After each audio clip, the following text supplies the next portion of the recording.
በስመ አብ ወወልድ ወመንፈስ ቅዱስ አሐዱ አምላክ አሜን። ይህን የሚሰሙ ጆሮቻችሁ የተመሰገኑ ናቸው። ድምፀ ተዋህዶ ድምፀ ተዋህዶ የኢትዮጵያ ኦርቶዶክስ ተዋህዶ ቤተክርስቲያንን ትምህርተ ሃይማኖት፣ ሥርዓተ እምነትና ክርስቲያናዊ ትውፊትን የሚያስተምር የሬዲዮ መርሃ ግብር ነው። ድምፀ ተዋህዶ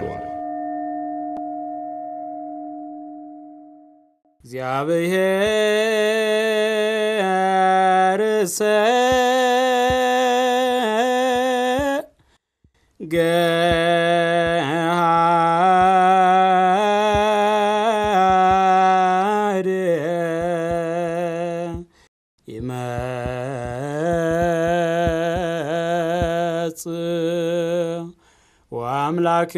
ወአምላክነሂ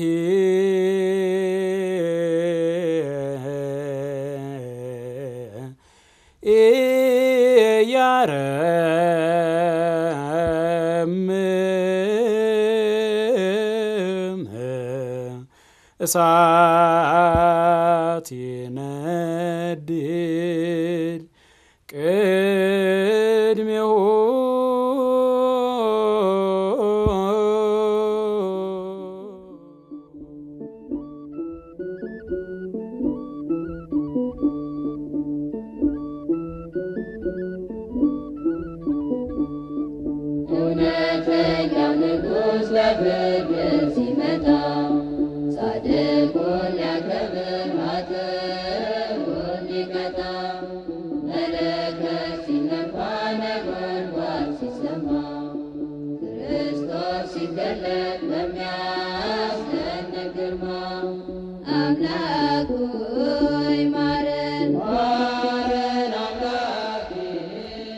ሰላም ጤና ይስጥልን። የተወደዳችሁ አድማጮቻችን እንደምን ቆይታችኋል?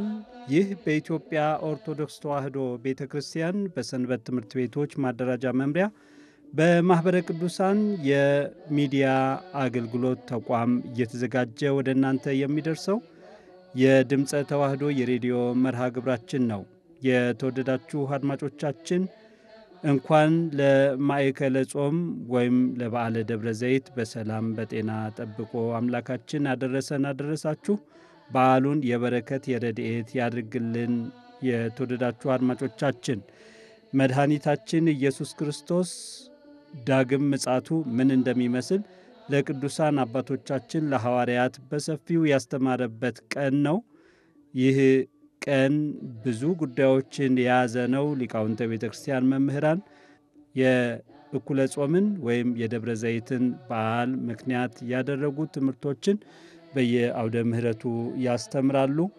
በዚያ እየተገኘን ትምህርቱን ልንማር ራሳችንን በመንፈሳዊ ሕይወት ልናጎለምስና ለአምላካችን በቀኙ ለመቆም የሚያበቃንን በጎ ሥራ እየሠራን በምስጢራት እየተወሰንን ልንኖር ያስፈልገናል። ለዚህም የእግዚአብሔር ቸርነቱ የእመቤታችን የድንግል ማርያም ወላዲተ አምላክ አማላጅነቷ የቅዱሳን ጸሎት አይለየን። የተወደዳችሁ አድማጮቻችን እንግዲህ የዛሬ መጋቢት 14 ቀን 2017 ዓ.ም የበዓለ ደብረ ዘይት ልዩ የሬዲዮ መርሃ ግብራችንን ቀደም ብለን በሰማነውና እግዚአብሔርሰ ገሃደ ይመጽእ በሚለው ምስባክ ጀምረናል። ምስባኩን ላቀረበልን በኮተቤ ሀገረ ገነት ቅዱስ ጊዮርጊስ ቤተክርስቲያን ለሊቀ ዲያቆን ብርሃኑ አማረ እግዚአብሔር አምላካችን ዝማሬ መላእክት ያሰማልን። እግዚአብሔር ግልጥ ሆኖ ይመጣል፣ አምላካችን ዝም አይልም፣ እሳት በፊቱ ይነዳል የሚል የአማርኛ አቻ ትርጉም አለው። ይህ እግዚአብሔር ይመጣል ተብሎ የተነገረለት የእግዚአብሔር አብ የባህሪ ልጁ የሆነ ከቅድስት ድንግል ማርያም ከመቤታችን ተወልዶ ሰው የሆነው አምላክ ነው። በክበበ ትስብእት በግርማ መለኮቱ በይባቤ መላእክት ታጅቦ ወደዚች ምድር እንደሚመጣ ይህን ዓለም ከመኖር ወደ አለመኖር እንደሚያሳልፈው ኃጥአንን በግራው ጻድቃንን በቀኙ አቁሞ እንደሚፈርድ የሚናገርበት አውድ ነው። ቅዱስ ዳዊት ስለ ጌታችን ዳግም ምጽአትም ትንቢት ተናግሯል። ስለ ልደቱ፣ ስለ እድገቱ፣ ስለ ጥምቀቱ፣ ተአምር ስለማድረጉ፣ መከራ ስለመቀበሉና ስለ መሰቀሉ እንዲሁም ስለ ሞቱና ስለ ትንሣኤው እንዲሁም ስለ ዕርገቱ የተናገረው ክቡር ዳዊት ስለ ዳግም ምጽአቱም ተናግሯል። በዳግም ምጽአቱ አምላካችን ይመጣል፣ መምጣትንስ ይመጣል፣ እሳት በፊቱ ይነዳል፣ ፍርድ ይደረጋል የሚል ቃል የተናገረበትን አውድ ነው ቀደም ብለን የሰማነው። በድጋሚ ለወንድማችን ለዲያቆን ብርሃኑ እግዚአብሔር አምላካችን ዝማሬ መላእክት ያሰማልን። እንግዲህ የተወደዳችሁ አድማጮቻችን ይህንን በዓል ወይም ይህንን ቀን መሰረት ያደረጉ ልዩ ልዩ ዝግጅቶች ከያሬዳዊ ዝማሪያት ጋር ተቀናይተው ወደ እናንተ ይደርሳሉ። እስከ መርሃ ግብራችን ፍጻሜ ድረስ አብራችሁ እንድትቆዩ በአክብሮት እንጋብዛለን። እንግዲህ ከዚህ በማስከተል በለሆሳስ እየሰማነው ያለውና የማኅበረ ቅዱሳን ዘማሪያን በቁጥር 2 የመዝሙር ካሴታቸው ላይ ያሳተሙትን ዝማሬ ነው የምናደምጠው። እውነተኛ ንጉሥ ለፍርድ ሲመጣ ጻድቁን ሊያከብር ኃጥኡን ሊቀጣ፣ ማነው የሚገኘው በጎ ምግባር ሰርቶ ቅዱሳንን መስሎ በሃይማኖት ጸንቶ ይላል። ለዘማሪያኑ እግዚአብሔር አምላካችን ዝማሬ መላእክት ያሰማልን። ዝማሬውን ተከታትለን እንመለሳለን። እስከ መርሃ ግብራችን ፍጻሜ ድረስ አብራችሁ እንድትቆዩ በአክብሮት እንጋብዛለን።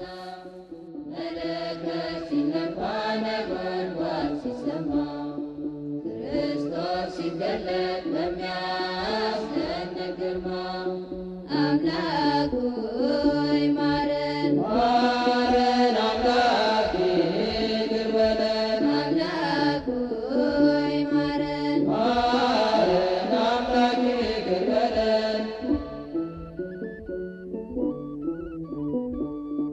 የነበረ ሁሉ ሲሆን እንዳልነበር ተነስተው ሲቆሙ ሙታን ከመቃብር ፀሐይ ስትጨልም ሰማያትን ሲያልፉ ምድርም ከፊት ስትሆን ቀላያት ሲጠፉ አምላኩ ሆይ ማረን ማረን አምላኬ ይቅር በለን አምላኩ ሆይ ማረን ማረን አምላኬ ይቅር በለን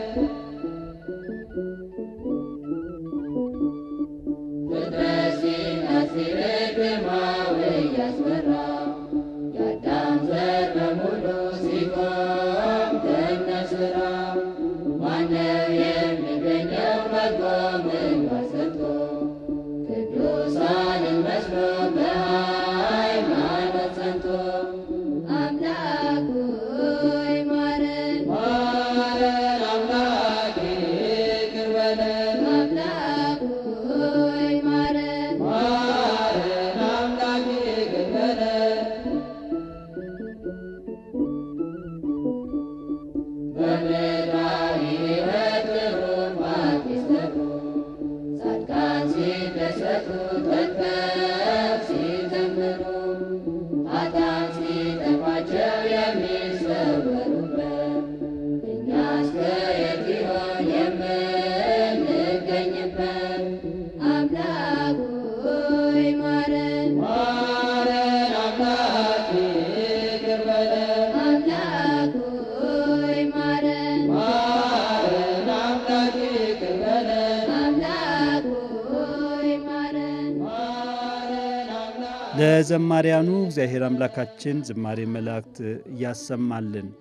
የተወደዳችሁ አድማጮቻችን እየተከታተላችሁ የምትገኙት በማኅበረ ቅዱሳን የሚዲያ አገልግሎት ተቋም እየተዘጋጀ ወደ እናንተ የሚደርሰውን የሬዲዮ መርሃ ግብራችንን ነው። ዛሬ መጋቢት 14 ቀን የጌታችንን ዳግም ምጽአት የምናስብበት ቀን ነው። እዚህ ቀን ላይ ሆነን ታዲያ በእግዚአብሔር ፊት ለመቆም የሚያበቃ ምን ሥራ ሰርቻለሁ? እንዴት ባለ ምግባር እገኛለሁ? በእርግጥ በንስሐ ተደንግዬ በንስሐ ተመልሼ የአምላኬን ሥጋና ደም ተቀብዬ አለሁ ወይ? በበጎ ሥራ እግዚአብሔር ደስ በሚሰኝበት ሥራ ጸንቼ አለሁ ወይ ብለን ራሳችንን ልንመረምር ልናይ ይገባናል። ለአንዳንዶች እንደሚመስላቸው ጌታ ስለ ተስፋ ቃሉ አይዘገይም፣ መምጣትን ይመጣል። ዳሩ ግን ሁሉ ወደ ንስሐ እንዲደርሱ ስለ እነርሱ ድህነት ወዶ ታግሶ ይጠባበቃል እንጂ ጌታ መምጣትን ይመጣል አይዘገይም ብሎ ብርሃነ ዓለም ቅዱስ ጴጥሮስ በመልእክቱ የተናገረውን ቃል ማስተዋል ይገባናል። ነገ ከነጎዲያ በሚቀጥለው ሳምንትና በሚቀጥለው ዓመት የሚሉ ቀጠሮች ለንስሐ የሚስማሙ አይደለም። ምክንያቱም ዕለተ ሞታችንን እንደማናውቀው ሁሉ እንደማንረዳው ሁሉ በራሳችን ፕሮግራም ወይም በራሳችን የጊዜ ሰሌዳ ወይም ዑደት ሞታችን በዚህ ቀን ነው ብለን ቀጠሮ ማንይዝበት እንደሆነና ድንገት እንደሚመጣብን ዕለተ ሞታችን ቀድመን አስቀድመን ልንዘጋጅ ያስፈልገናል። ለዚህ ነው መድኃኒታችን ኢየሱስ ክርስቶስ ቀኒቱንና ሰዓቲቱን አታውቁምና ተዘጋጅታችሁ ቆዩ ያለው። ቀኒቱንና ሰዓቲቱን አታውቁም ማለቱ ታዲያ ዳግም ምጽአቱን ብቻ ሳይሆን ዕለተ ሞታችንን ጭምር ነው። እግዚአብሔር አምላካችን ከገለጠላቸው ቅዱሳን ውጪ የራሱን ዕለተ ሞት የሚያውቅ ሰው የለም። ስለዚህ ከሞት በኋላ ንስሐ ስለሌለ ከሞት ወዲህ ባለ ጊዜያችን ንስሐ ልንገባ የመምህረ ንስሐችንን ምክርና ትእዛዝ ተግባራዊ ልናደርግ ያስፈልገናል። እንግዲህ ከዚህ በማስከተል በዓለ ደብረ ዘይት የተሰኘ ልዩ ዝግጅት ይቀርብልናል። አዘጋጇ ሚስጥረ ሲሳይ ናት። ከደብረ አሚን አቡነ ተክለ ሃይማኖት ገዳም የምክሐ ደናግል ማርያም ወጣቶች መንፈሳዊ ማህበር ወይም ሰንበት ትምህርት ቤት የሚያቀርቡልን አዘጋጇ ሚስጥረ ሲሳይና አየለ ስራኒ ናቸው። ለሁለቱም እግዚአብሔር አምላካችን ቃለ ሕይወት ያሰማልን።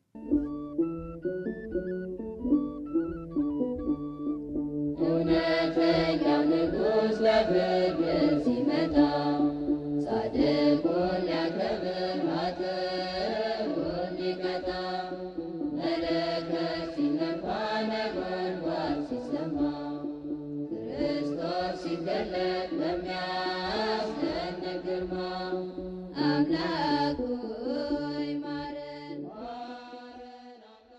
በዓለ ደብረ ዘይት ክቡራን አድማጮቻችን እንኳን ለበዓለ ደብረ ዘይት በሰላም አደረሳችሁ። በዛሬው ዝግጅታችን በዓለ ደብረ ዘይትን የተመለከተ ዝግጅት እነሆ ብለናል። አብራችሁን ቆዩ።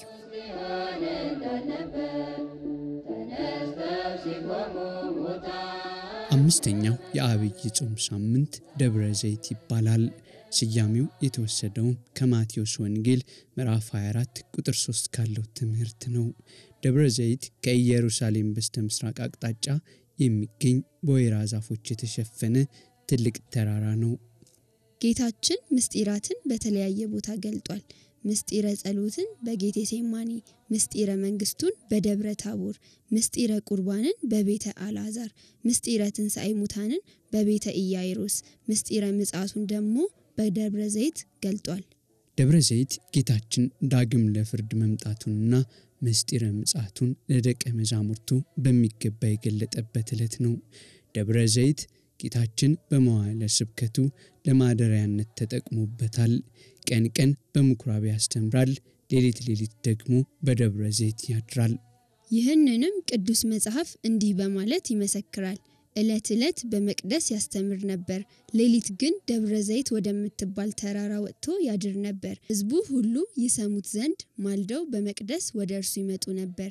የሉቃስ ወንጌል ምዕራፍ 21 ቁጥር 37። በዚህ ለማደሪያነት ባገለገለው ተራራ ምስጢረ ምጽአቱን ስለገለጠበት አምስተኛው የአብይ ጾም ሳምንት ደብረ ዘይት የሚል ስያሜ ተሰጥቶታል። ደብረ ዘይት የጾሙ እኩል የሚሆንበት አምላካችን በግርማ መንግስቱ ለፍርድ በመጣ ጊዜ መልካም ለሰሩ ክብርን፣ ክፉ ለሰሩ ቅጣትን የሚያስተላልፍ መሆኑ የሚነገርበት፣ ስለ ዓለም መጨረሻና ስለሚመጣው ሕይወት የምንማርበት የማስጠንቀቂያ ዕለት ነው።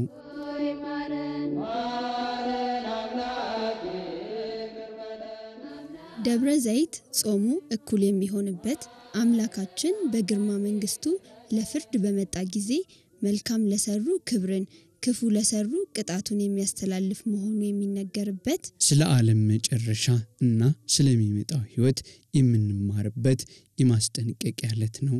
በዚህችም ስፍራ ጌታችን መድኃኒታችን አምላካችን ኢየሱስ ክርስቶስ የዳግም ምጽአቱን ነገር ማስተማሩን ቅዱሳት መጻሕፍት ሲገልጹ፣ እርሱም በደብረ ዘይት ተቀምጦ ሳለ ደቀ መዛሙርቱ ለብቻቸው ወደ እርሱ ቀርበው ይህ መቼ ይሆናል? የመምጣትህና የዓለም መጨረሻ ምልክቱስ ምንድነው አሉት። ማቴዎስ 24 ቁጥር 3 ስለ ጌታ መምጣት ከሚናገሩ የመጽሐፍ ቅዱስ ክፍላት መካከል ትንቢተ ዘካርያስ ምዕራፍ 14 ቁጥር 5፣ በሐዋርያት ሥራ ምዕራፍ 1 ቁጥር 11፣ አንደኛ ተሰሎንቄ ምዕራፍ 4 ቁጥር 16፣ ራእይ ምዕራፍ 22 ቁጥር 7 ተጠቃሽ ናቸው። አመጣጡስ እንዴት ነው? ቅዱሳንን መስሎ በሃይማኖት ጸንቶ አምላኩ ሆይ ማረን። ጌታችን አምላካችን ኢየሱስ ክርስቶስ ይህንን ዓለም ለማሳለፍ ለሁሉም እንደየሥራው ለመክፈል በግርማ መለኮቱ በክበበ ትስብእቱ ይመጣል። ጊዜው ዘመነ ዮሐንስ ወርሃ መጋቢት ዕለተ እሁድ መንፈቀ ሌሊት እንደሆነም ሊቃውንተ ቤተ ክርስቲያን ተናግረዋል። ምን ነው የመምጫው ቀን የሚያውቀው የለም ይል የለምን ቢሉ እውነት ነው፣ የሚያውቀው የለም። ብዙ የዮሐንስ ዘመን፣ ብዙ የመጋቢት ወር፣ ብዙ የእሁድ ዕለታት አሉና ለይቶ የሚያውቅ የለም ለማለት ነው። ቅዱስ ሚካኤል ነጋሪቱን ይመታል በማለት የጌታችን ዳግም ምጽአቱ ምን እንደሚመስል መጽሐፍ ያመለክታል። አንደኛ መቃብያን ምዕራፍ 9 ቁጥር 8 በረቂቁ የቅዱስ ሚካኤል የነጋሪት ቃል በዱር በገደል በባህር በየብስ በመቃብርና በአራዊት ሆድ ውስጥ ያሉ ሁሉ ይሰበሰባሉ። በሁለተኛው ነጋሪት ሲመታ አጥንትና ስጋ አንድ ሆነው ፍጹም እንደ ዕለት በድን ይሆናሉ። ሶስተኛውን ነጋሪት በሚመታበት ጊዜ መቃብር ክፈቱልን፣ መግነዝ ፍቱልን ሳይሉ ሙታን ሁሉ ይነሳሉ። ጻድቃን ብርሃን ለብሰው ብርሃን ተጎናጽፈው ከፀሐይ 7 እጅ በርተው ኃጥአን ጨለማ ለብሰው ፍጹም ዲያብሎስን መስለው ይነሳሉ። የማቴዎስ ወንጌል ምዕራፍ 13 ቁጥር 43 ጻድቃን ስለሰሩት መልካም ሥራ ኑ የአባቴ ብሩካን ብሎ መንግሥተ ሰማያትን ያወርሳቸዋል።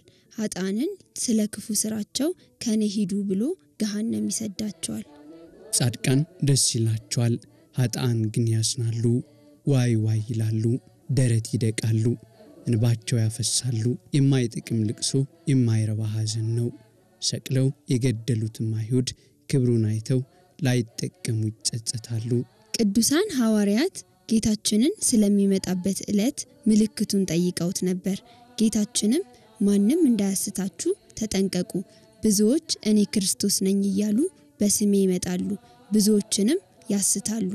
ጦርንም የጦርንም ወሬ ተሰሙ ዘንድ አላችሁ፣ ይህ ሊሆን ግድ ነውና ተጠበቁ። አትደንግጡ፣ ዳሩ ግን መጨረሻው ገና ነው። ሕዝብ በሕዝብ ላይ መንግስትም በመንግስት ላይ ይነሳልና ረሃብም ቸነፈርም የምድር መናወጥ በልዩ ልዩ ስፍራ ይሆናል። እነዚህም ሁሉ የምጥ ጣር መጀመሪያ ናቸው። በዚያን ጊዜ ለመከራ አሳልፈው ይሰጧችኋል፣ ይገድሏችሁማል። ስለ ስሜም በአሕዛብ ሁሉ የተጠላችሁ ትሆናላችሁ በማለት አስታውቋችኋል። ከኛ ምን ይጠበቃል?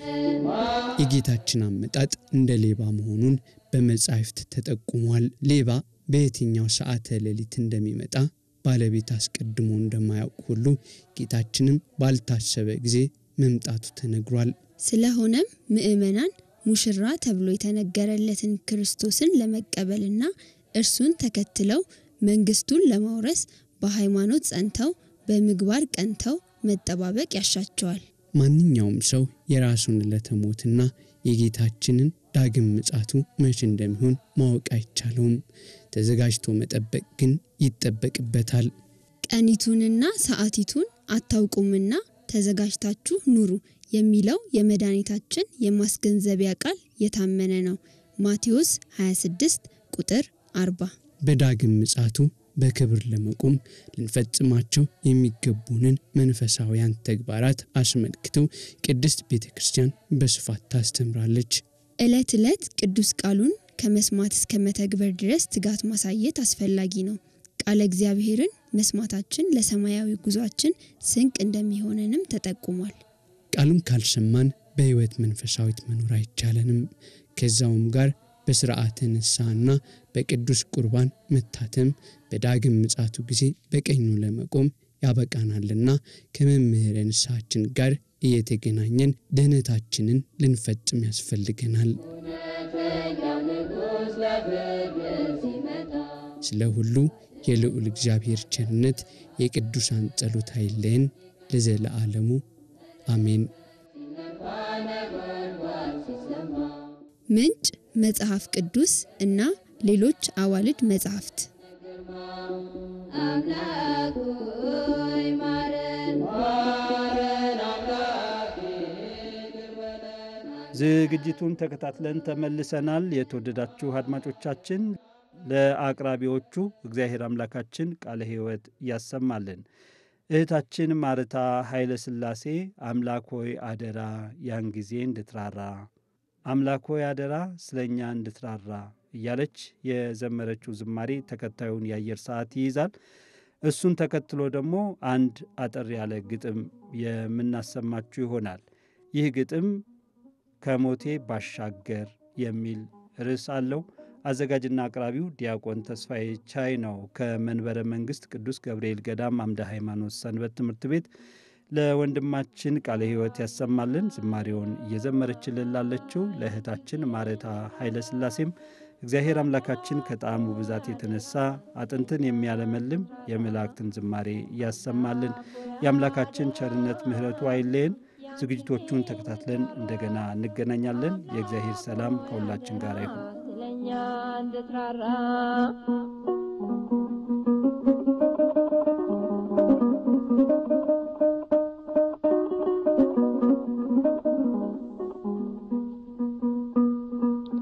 ወደ አፈርነት ፈጥነህ ሳትመለስ የሰው ልጅ ተዘጋጅ በንስሐ ታጥበህ ነውና ዕድሜያችን እንዳደይ አበባ ነገ ሳይሆን ዛሬ ንስሐ እንግባ። አምላክ ሆይ አደራ ያን ጊዜ እንድትራራ፣ አምላክ ሆይ አደራ ስለኛ እንድትራራ።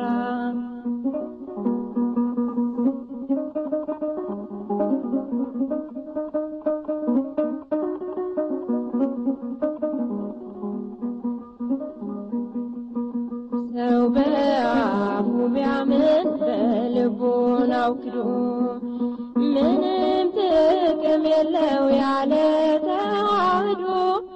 ፈራሹ ሥጋዬ ለማትፈርሰው ነፍሴ እባክህ ተገዛ ለቅድስት ሥላሴ። አምላክ ሆይ አደራ ያን ጊዜ እንድትራራ፣ አምላክ ሆይ አደራ ስለኛ እንድትራራ። አምላክ ሆይ አደራ ያን ጊዜ እንድትራራ፣ አምላክ ሆይ አደራ ስለኛ እንድትራራ።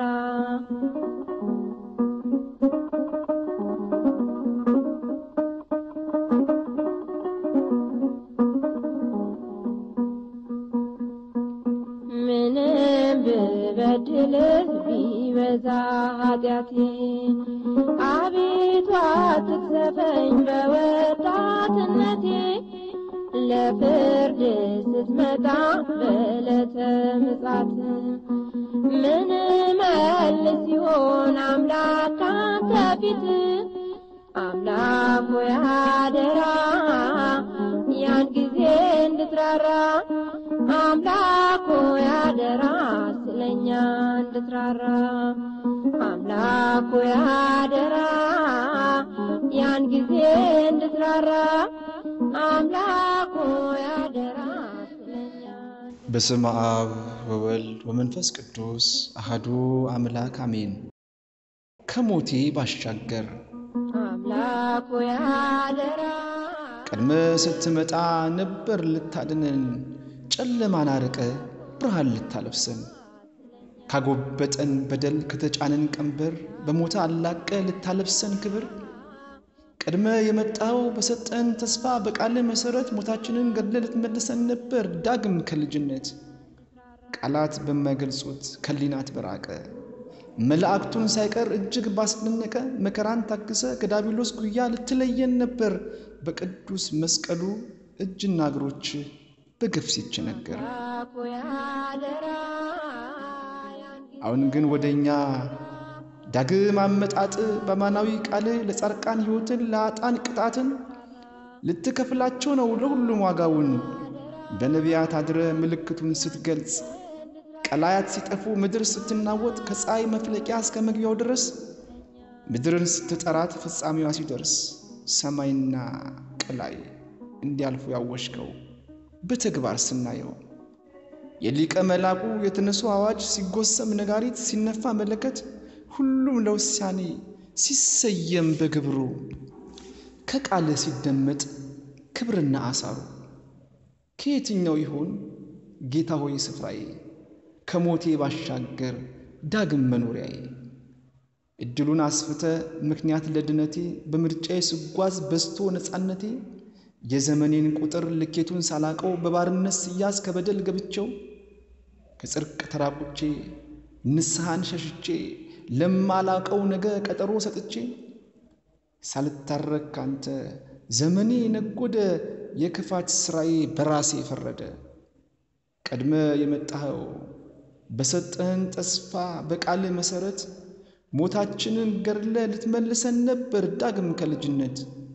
አሁን ግን ዳግመኛ በግርማ ስትመጣ ሲሆን ንውጽ ውስታ አደራዋን ምድር ስትሰጥ አውጥታ ሃይማኖት ጠብቆ ክደትን አርቆ በፈቃድ ኑሮ በወግነት ደምቆ በምድራዊ ኑሮ መልካሙን የሰራ በልቡ ማሳ ላይ የዘራውን ፍሬ አብዝቶ ያፈራ አይን ያላያትን መንግስትን ሊወርስ በቀኝ ሲሰለፍ መከታም አንተሆነ መሸሻም መጠጊያ የምንጠጋበት ካንጣን ካንተ ወዲያ ከየትኛው ይሆን ጌታ ሆይ ስፍራዬ ከሞቴ ባሻገር ዳግም መኖሪያዬ?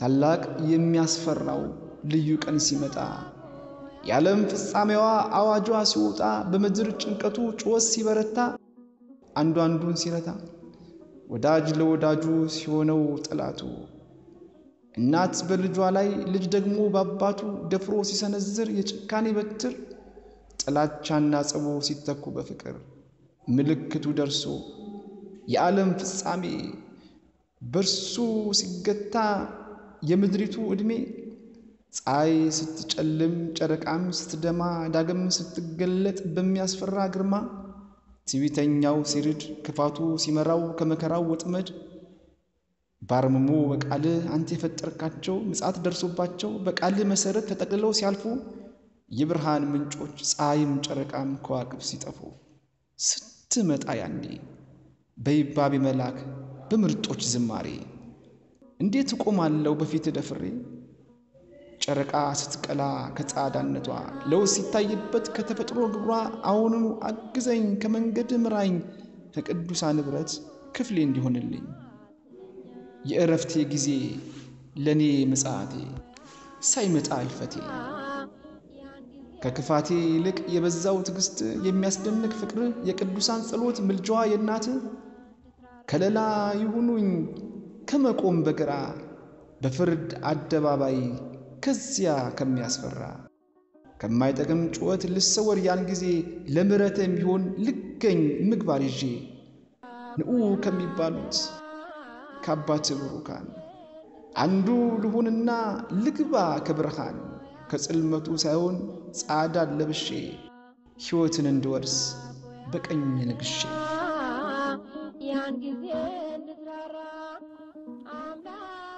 የተወደዳችሁ አድማጮቻችን እየተከታተላችሁን ስለሆነ በልዑል እግዚአብሔር ስም እናመሰግናችኋለን። እስከ መርሃ ግብራችን ፍጻሜ ድረስ አሁንም አብራችሁ እንድትቆዩ በአክብሮት እንጋብዛለን። እንግዲህ የተወደዳችሁ አድማጮቻችን ከዚህ በማስከተል ልዩ ዘገባ ወይም የሬዲዮ ዶክመንተሪ ነው የምናስደምጣችሁ። ይህ የሬዲዮ ዶክመንተሪ ታዲያ ደብረ ዘይት በሚል ርዕስ ያዘጋጀነው ነው። የምታቀርብልን እህታችን ትዕግስት ሰይፉ ናት። በዝግጅቱ አብረዋት የተባበሩትን ሁሉ እግዚአብሔር አምላካችን ቃለ ሕይወት ያሰማልን እንላለን። ደብረ ዘይት ሲታሰብ ምን ይታሰበናል? በዚህ ቀን ሆነን የአምላካችንን ዳግም ምጽአት ስናስብ በእግዚአብሔር ፊት የመቆም ጉዳይ እንዴት ይታየናል የሚለው ጥያቄ መሰረታዊ ጥያቄ ነው። ቅዱስ ያዕቆብ ዘስሩግ እኔ 3 ነገሮች እፈራለሁ በማለት አዘውትሮ ይናገር እንደነበረ መምህራን ደቀ መዛሙርቱ ሁሉ ሲናገሩት ሲጽፉት ኖረዋል። በቤተ ክርስቲያናችንም አንጻር ይህ ነገር ትምህርት የሚሰጥበት ሆኖ ይታያል። እፈራቸዋለሁ ብሎ ቅዱስ ያዕቆብ ካነሳቸው 3 ጉዳዮች ታዲያ አንዱ በእግዚአብሔር ፊት መቆም ነው። እንዴት ባለ ስርዓት እንዴት ባለ ሁኔታ በእግዚአብሔር ፊት እቆማለሁ ብሎ ይጠይቃል። በእርግጥ ሁሉም ፍጥረታት በእግዚአብሔር ፊት ይቆማሉ፣ የሰው ልጆች ማለት ነው።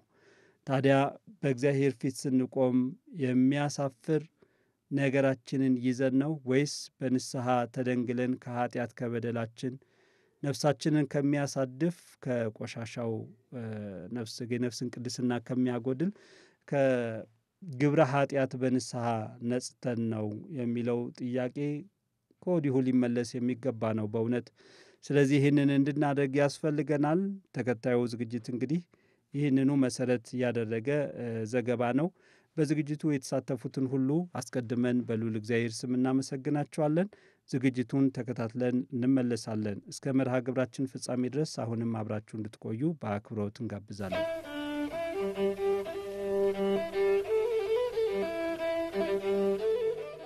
ደብረ ዘይት።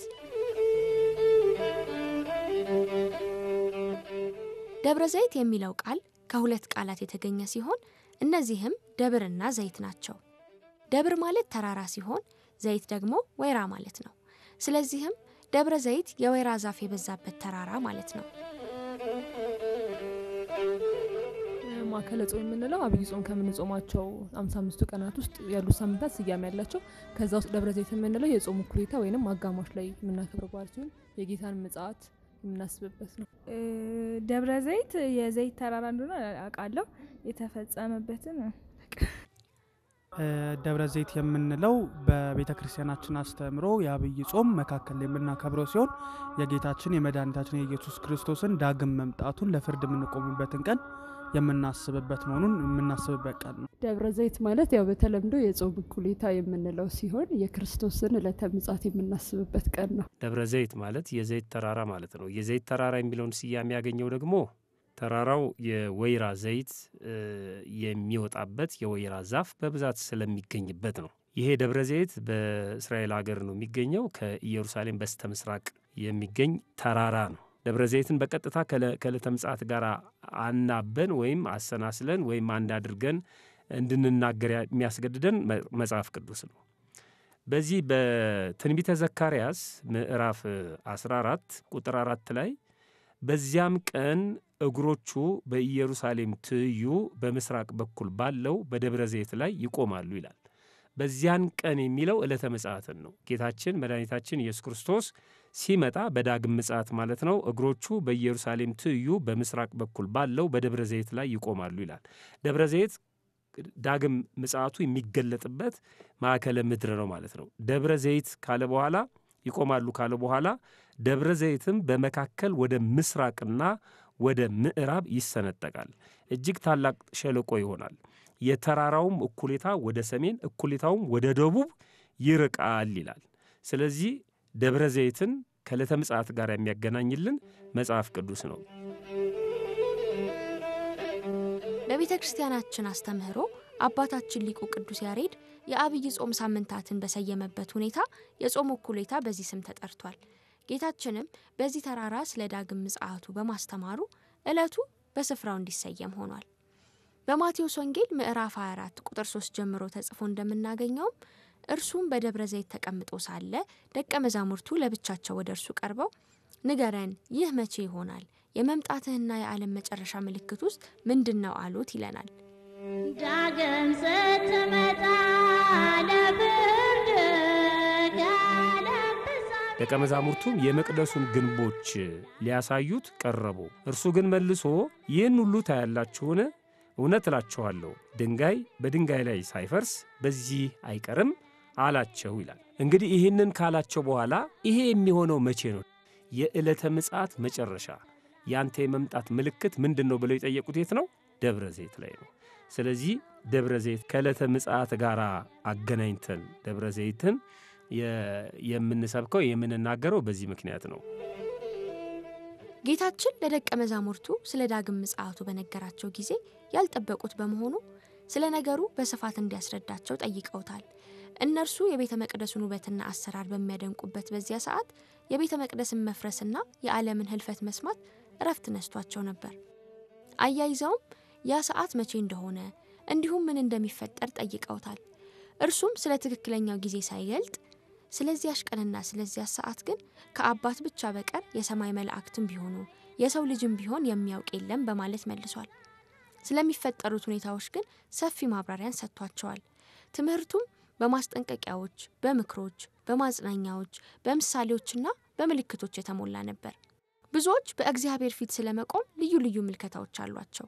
ስሩግ በምትባል ሀገር ላይ ሊቀ ጵጵስና ተሾሞ የነበረው ቅዱስ ያዕቆብ በእግዚአብሔር ፊት መቆም የሚፈጥርበትን ስሜት እንዲገልጿል። እኔ 3 ነገሮችን እፈራለሁ፣ ከ3ቱ አንዱ በእግዚአብሔር ፊት መቆም ነው ብሏል። እንግዲህ ንጽህናና ቅድስናን ሳይዙ በንስሐ ሳይወሰኑና በዓለም አለል ዘለል እያሉ ኖረው በሰማይና ምድር ንጉሥ ፊት መቆም እንዴት ይቻል ይሆን?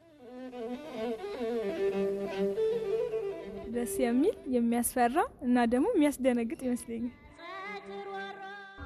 እውነት ለመናገር በጣም ያስፈራል። ምክንያቱም በህይወት ዘመናችን በሙሉ የሰራናቸውን ነገሮች የምንታይበት የምንመረመርበት ነው እና ባለኝ እውቀት ደረጃ ደግሞ የኖርናቸው አኗኗሮች ለፍርድ ቀን ለመቆም ድፍረት ይሰጡናል ብዬ አላስብም።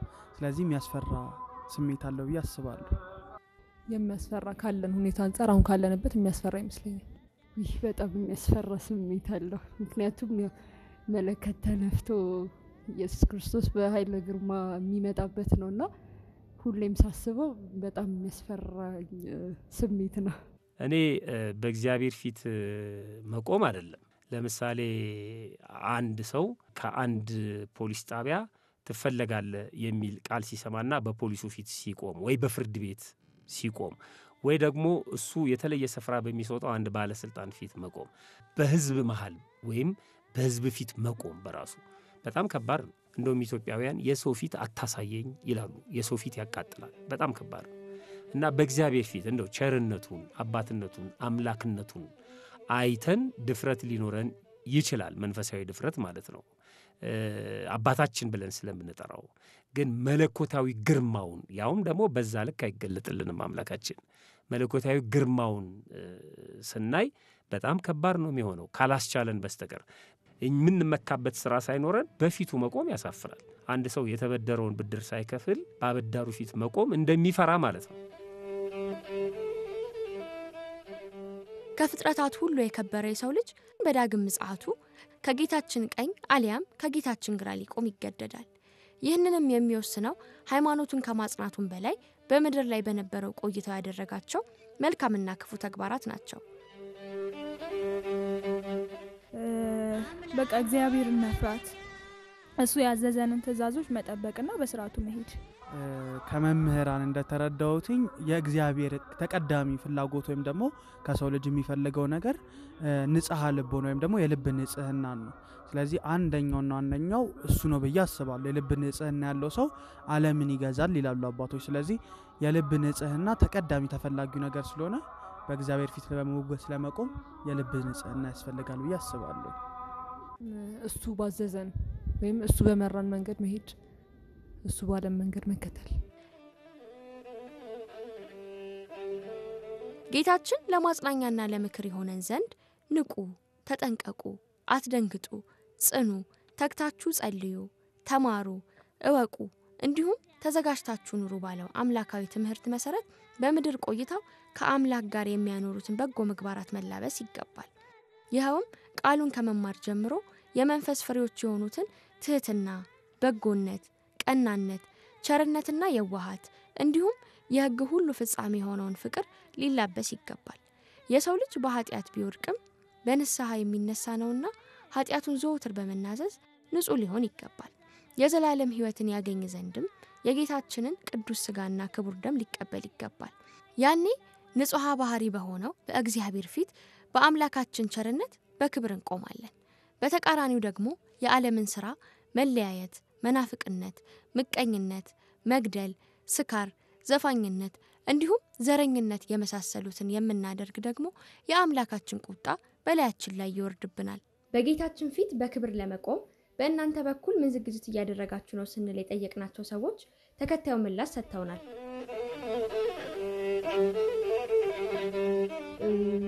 እንደ ክርስትና የሚገባኝ ቦታ ላይ ነው ያለሁት ብዬ አላስብም።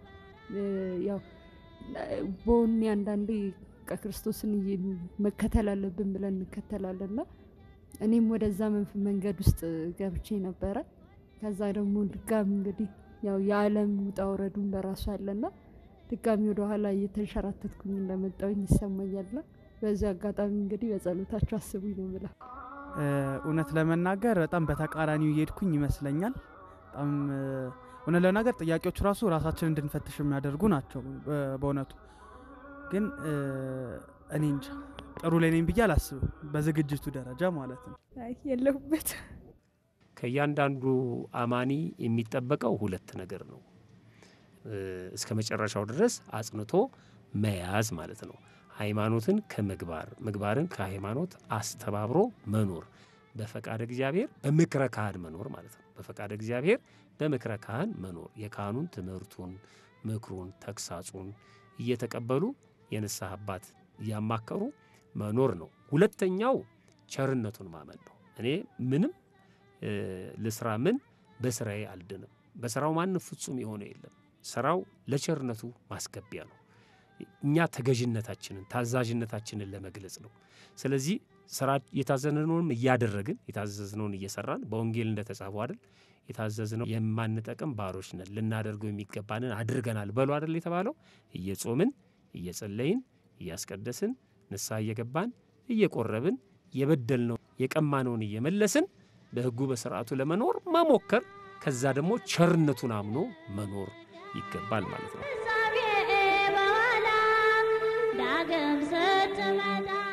እድሜ ለንስሐ ዘመን ለፍስሐ ተብሎ በተሰጠን ጊዜ ተጠቅመን በምክረ ካህንና በሚስጥራተ ቤተ ክርስቲያን ተወስነን እንድንጠባበቅ የእግዚአብሔር ቸርነት የእመቤታችን ምልጃና ረድኤት አይለየን። አሜን።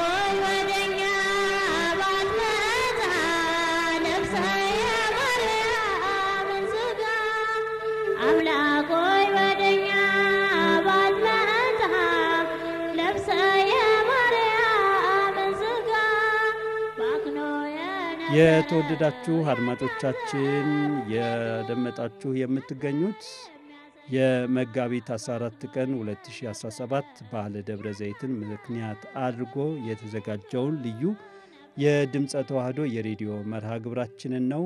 የድምጸ ተዋህዶ የሬዲዮ መርሃ ግብራችን ዘወትር ዕለተ ሰንበት ከረፋዱ 3 ሰዓት እስከ 4 ሰዓት ድረስ በማህበረ ቅዱሳን የሚዲያ አገልግሎት ተቋም እየተዘጋጀ ወደ እናንተ የሚደርስ የሬዲዮ መንፈሳዊ መርሃ ግብር ነው።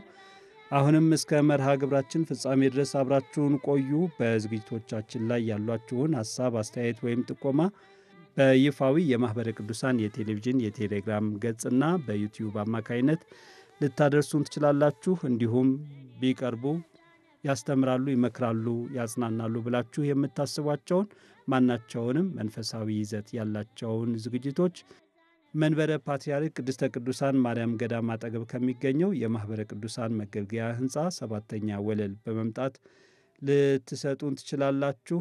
ተገቢውን እርማት ማሻሻያ የሚያሻው ከሆነ ያንኑ አድርገን መልሰን ለአድማጮች የምናቀርብ ይሆናል። እየተከታተላችሁን ስለሆነ ከልብ እናመሰግናለን። እህታችን ዘማሪት አዳነች አስፋው አምላክ ሆይ ወደ እኛ ባትመጣ ለብሰህ የማርያምን ሥጋ ወድቆ የነበረው የአዳም ዘር ውጤቱ ነበር የሚያሰጋ እያለች የምትዘምረው ዝማሬ ተከታዩን የአየር ሰዓት ይረከባል። ይህንኑ ዝማሬ አድምጠን እንደገና ለስንብት እንገናኛለን። የእግዚአብሔር ሰላም ከሁላችን ጋር ይሁን።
ለእህታችን ለዘማሪት አዳነች አስፋው እግዚአብሔር አምላካችን ከጣዕሙ ብዛት የተነሳ አጥንትን የሚያለመልም የመላእክትን ዝማሬ ያሰማልን።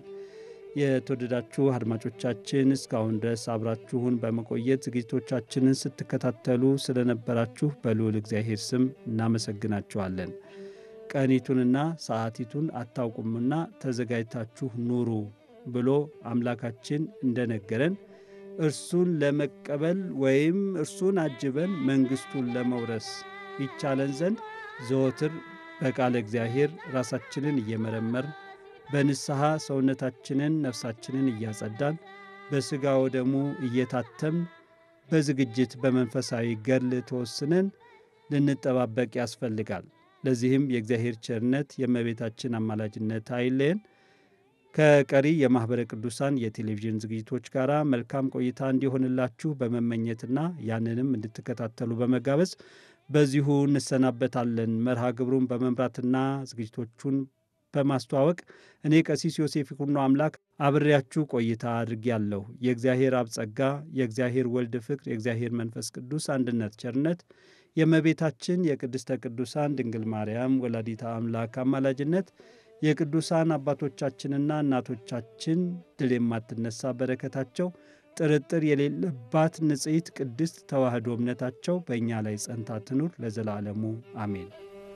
የሾህ አክሊል ደፍተው በራስ ጎንን ሲወጉ በጦር የሾህ አክሊል ደፍተው በራስ ጎንን ሲወጉ በጦር አንተ ግን ለእነርሱ ከአባትህ ምሕረትን ትለምን ነበር። አንተ ግን ለእነርሱ ከአባትህ ምሕረትን ትለምን ነበር።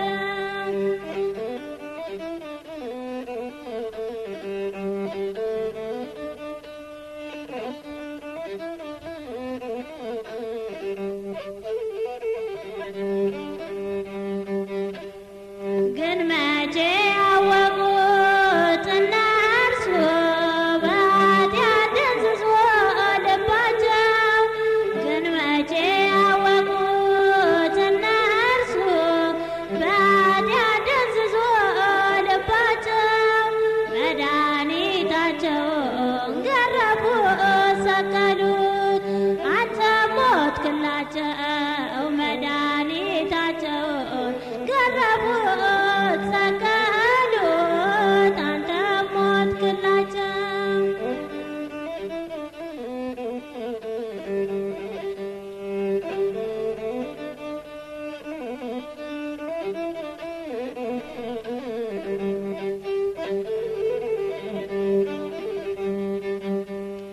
ዳግም ስትመጣ ለፍርድ ከዓለም ፍጻሜ በኋላ ዳግም ስትመጣ ለፍርድ ከዓለም ፍጻሜ በኋላ ኧረ እንዴት ዕድለኞች ናቸው በፊት የሚያገኙት ተድላ። ኧረ እንዴት ዕድለኞች ናቸው